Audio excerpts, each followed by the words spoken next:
profonde des Français. Mais vous parlez du pain, vous parlez de l'énergie, vous parlez du chauffage. Maintenant, on donne des conseils sur comment s'habiller chez soi en portant un col roulé. Est-ce que petit à petit, et c'est ce que les Français se demandent, on n'est pas en train de devenir un pays du tiers-monde? Ils ont déjà eu la réflexion, notamment avec le fiasco du Stade de France, dans la mesure où on n'est même pas capable d'organiser un match de foot. Des images comme ça, vous les voyez à l'époque dans les pays du tiers-monde, dans les années 60, dans les années 70. Et maintenant, ils font des efforts pour ne pas avoir des phénomènes similaires. Là, vous avez des problèmes sur le pain. Vous avez des problèmes sur le chauffage, vous avez des problèmes sur l'énergie.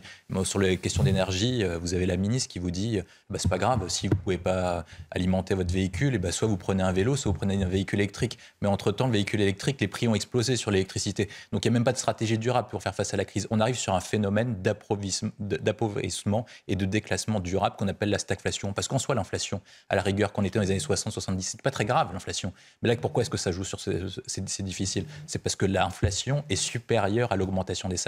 Et donc les gens vont petit à petit augmenter leurs dépenses contraintes et avoir de moins en moins de pouvoir d'achat. Et moi, je pense qu'il y a un sujet qui va être essentiel. Il y a le prix du pain. On a parlé de l'essence, mais on n'a pas parlé du prix du carburant, auquel les remises de Total et du gouvernement vont s'arrêter fin novembre, soit juste avant Noël et les fêtes de Noël. Et quand on aura ce moment-là et que les Français vont voir l'augmentation de tous leurs tarifs, qu'ils ne pourront pas aller bosser pour aller travailler, et qu'ensuite, après, ils ne seront même pas foutus de donner des cadeaux de Noël à leurs gamins. Est-ce que vous n'arrivez pas une situation de crise, une situation politique délicate à la fin de l'année? On avait prévu, on n'aura pas le temps, mais les prix des cadeaux de Noël, je vous le dis, d'ores et déjà, je le dis à celles et ceux qui nous regardent, vont augmenter. Ce sera plus cher cette année. Bien sûr. Ça va augmenter évidemment. Quand vous verrez les enfants qui diront papa, maman, pourquoi on n'est pas en capacité d'avoir des cadeaux de Noël?